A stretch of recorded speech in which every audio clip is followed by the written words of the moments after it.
This is not an MCU theory. Don't get me wrong, I love a good MCU theory. The internet is full of incredibly knowledgeable Marvel fans piecing together source material, finding clever Easter eggs, and that's one of the things Kevin Feige and the rest of the Marvel Cinematic Universe team does so well. They can surprise and delight just as well as they can throw in deep-cut comic references that fans love. I personally don't have that relationship with the source material. While I didn't grow up reading comic books, I do have a love for the MCU, and I was incredibly excited for WandaVision, Marvel's first Disney Plus series. The show sets the focus on Wanda and Vision of the Avengers. Each episode is an homage to a different era of family sitcom, with plenty of references and Easter eggs that are fun to pick out. As the story goes, we learn more about Wanda and Vision's situation and what is really going on in the world of the MCU. When it comes to WandaVision, I was pleased to find the wealth of knowledge I did have proved useful. Every summer when my brother and I were off school and my mom would have to go to work, we'd stay with my grandma. She was a religious woman, so we couldn't usually watch many cartoons that depicted any kind of violence or any raunchy kid shows. I remember Power Rangers being specifically off limits until we were much older. So we'd usually have on ABC Family, or Freeform as it's called today. In the early 2000s, daytime ABC Family was dominated by syndicated family sitcoms like Full House, Step by Step, and Family Matters. At the end of the day, we'd go home with my mom, eat dinner, and watch some Nick at Night before bed. The Facts of Life, Cheers, and The Cosby Show became some of my favorites to watch. My mom was a huge Brady Bunch fan, and she'd have the DVDs playing in the background at home all the time. Watching WandaVision felt like a blissful escape. It brought me back to those afternoons with my grandma, and Wanda and Vision had such wonderful chemistry on screen, it reminded me of my own relationship with my fiancé. But of course, we all know what really happened to Vision. WandaVision was a welcome escape for me personally as well, premiering right at the start of 2021, right after the most stressful year in recent memory. It allowed me to relax, laugh, and just forget about my responsibilities for a bit each week. But of course, we all know what's really happening in the world.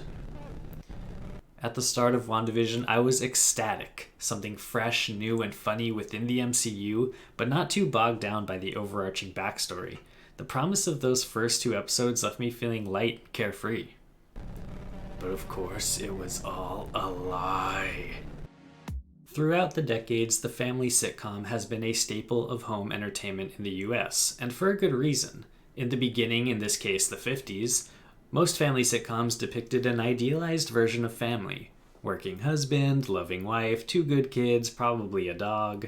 The vast majority of sitcom families were middle to upper middle class white folks who regularly found themselves in silly situations that would quickly be resolved by the time the credits ended.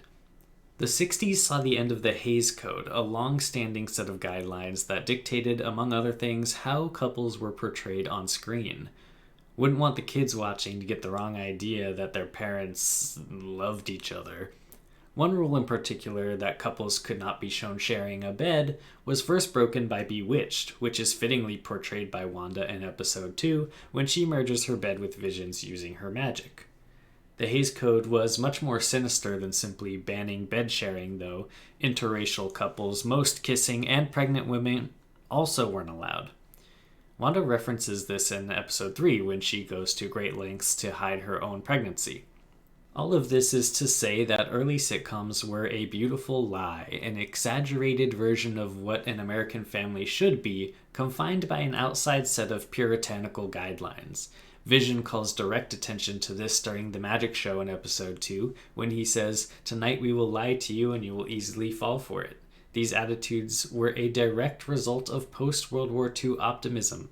American exceptionalism was in full swing, and light and fluffy sitcom was a welcome distraction in households that could afford a TV. As time went on, sitcoms began showing more diverse and realistic families. Audiences increasingly wanted more relatable characters out of their family sitcoms. Foster families, single parents, multiple families living under one roof. Shows like Family Matters and The Cosby Show brought more black families to sitcoms, but that was still an area sorely lacking on TV. Eventually, the idealized family portrayal fell out of fashion and the everyday problems of family life became more popular. Many sitcom families tackled more serious subjects like bullying, identity, and yes, even death.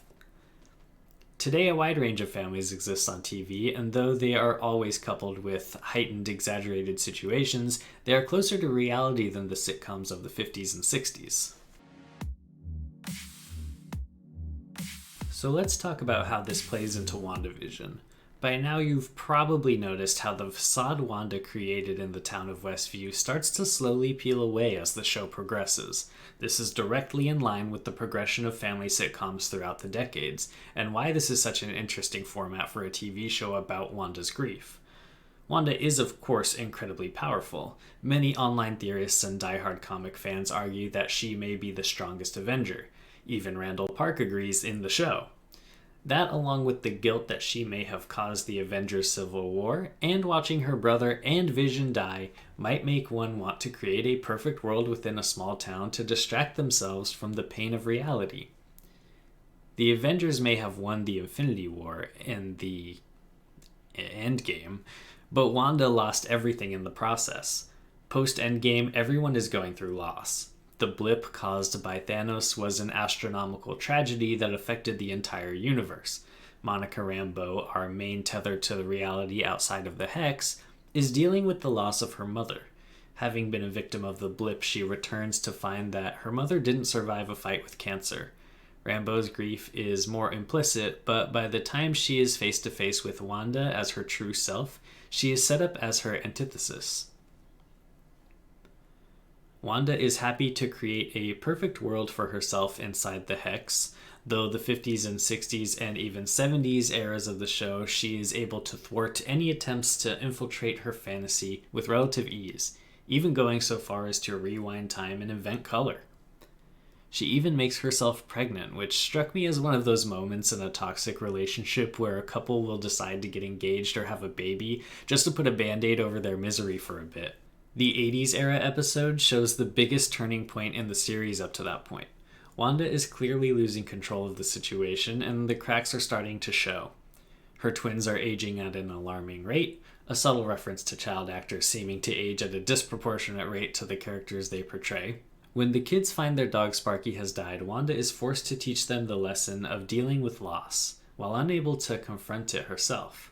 Classic sitcom shenanigans still ensue throughout, and the addition of the twins lends itself well to the misadventures of the WandaVision family, but Vision is starting to catch on to his situation as well.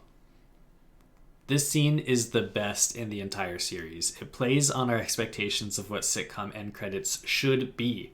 The credits were an end to the conflict, a joke to lighten the mood, followed by the scroll of names to leave you feeling light and happy before settling into bed for the night. The uncomfortability comes from the conflict between Wanda and Vision, but also the way it is set behind the scroll of names, like Wanda is purposely trying to end the episode to avoid this conversation with her husband. What happens next is the 80s sitcom version of the classic Marvel post-credit sequence, offering us a huge surprise cameo and a glimpse of what's to come. The way WandaVision uses sitcom tropes to convey its story is no accident either.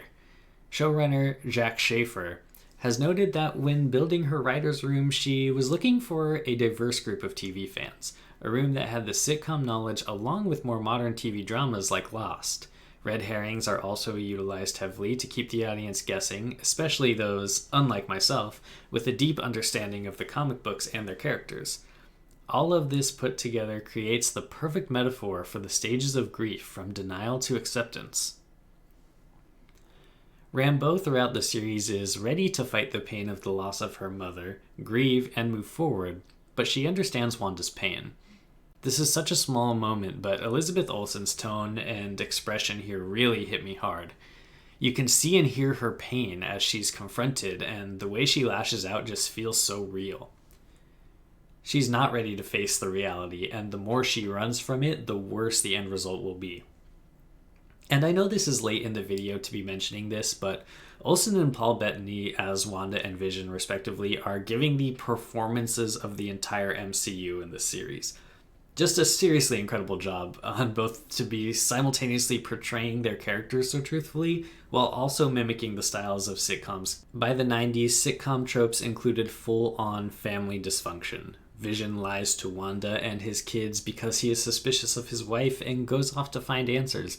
Meanwhile, Wanda attacks her twin brother when he mentions that your dead husband can't die twice. In the Aughts episode, we get the confessional, where Wanda for the first time admits what she's doing. Family sitcoms never got more real, even if the portrayal of that reality was a little on the nose. I mean, the mockumentary format itself is a play on popular reality TV tropes of the time, where reality show stars or contestants would use that time to privately shit on the rest of the cast. Even in the 2000s episode where Wanda and Vision aren't even shown together, there is a glimmer of hope. It's subtle, but it's there. Wanda mentions that it is Vision who doesn't want to see her, while Vision assumes it is Wanda putting obstacles in his path on his way home to her. The implication is both want to be together despite their problems. There's simply a breakdown in communication.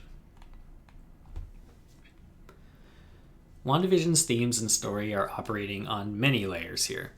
There's the overarching MCU plot, the hilariously well-done individual homages to decades of TV sitcoms, and the metaphorical use of TV history to portray Wanda's facade.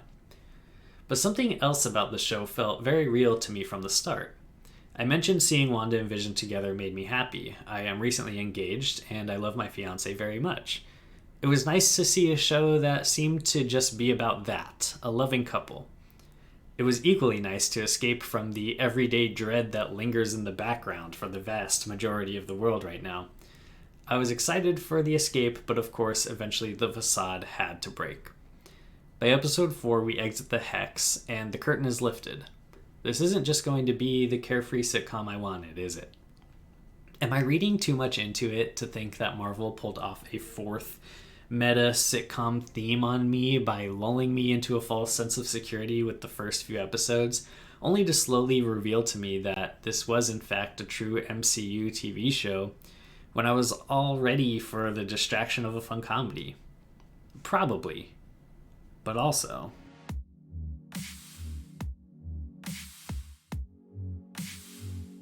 That's right, this is an MCU theory, and I lied to you at the top of this video and slowly revealed my trick. Welcome to the fifth layer, a theory inside of a review about the show that is an homage to other shows with the MCU hidden inside of it.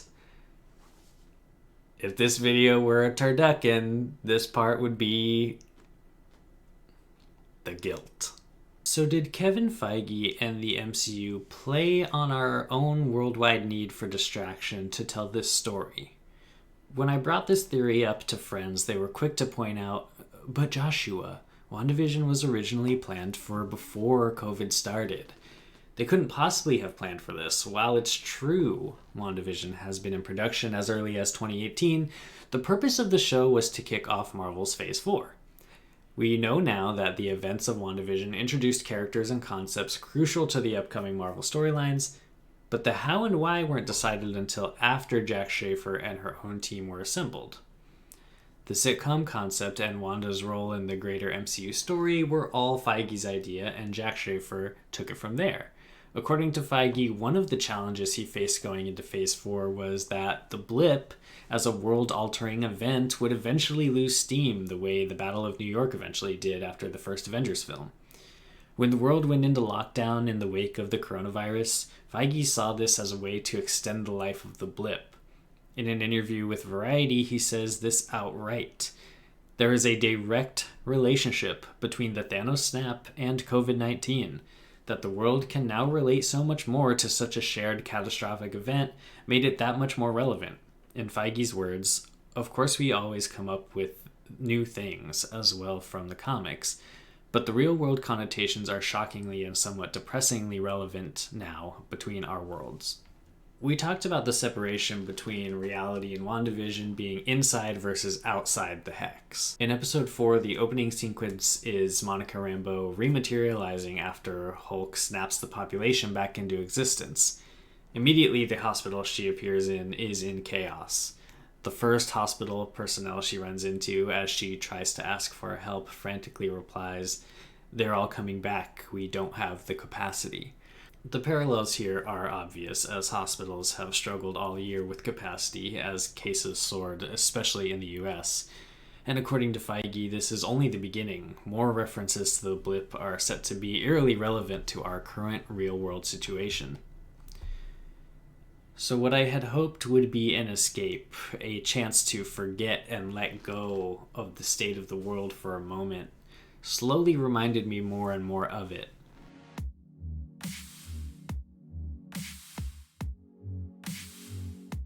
No one wants to be lied to. No one wants to be deceived, tricked, or to feel like they weren't in control. To feel like they didn't have agency in their own life. Every character in WandaVision exhibits their own reaction to a loss of control in their own lives, which reveals itself as the true theme of WandaVision. Wanda is in tremendous pain, and while her grief is at the forefront of the show, it is how she deals with it that permeates throughout the rest of the cast, specifically with regards to Vision. When Vision first starts to realize the truth of Westview, he tells Wanda what he found. He brings it up to her, not to simply confront her, not to attack her, but because he loves her. He's vulnerable with his wife because that's at the forefront of a healthy relationship. Vision wants to understand and believe Wanda, but he is understandably afraid and he has no control over the world he finds himself in. Wanda's reaction is defensive and scared in her own way. She doesn't have all the answers, but she continues to lie to Vision, afraid that she herself is losing control. Vision proclaims, "You don't get to make that choice for me. I don't remember who I am. I'm scared." I've talked a lot about this scene in particular, in part because everything about it correlates with the entire thesis of the show. From cinematography, editing, script, and performance, everything comes together in this scene. It's also a scene that hit particularly hard for me personally. I myself have a particular problem with control. Letting go of it or feeling like I even have any of it. For a lot of people with this issue, the pandemic has only exacerbated a psychological need for feeling in control. Wanda's desperate need to maintain her facade only leads to her losing more and more of her grip on it. Even when confronted by Vision, she misinterprets his entire point by overcorrecting and adding more children in the next episode, after he questions her about why there aren't any children in Westview. Her takeaway from their conversation was, okay, more kids, I guess, and not, my husband wants me to be honest with him. Contrast that with Vision's reaction to talking with Norm, to talk to Wanda about it and assert his emotions. I don't remember who I am, I'm scared. This is a healthy reaction, especially with a romantic partner, and one that in this case is not reciprocated by Wanda.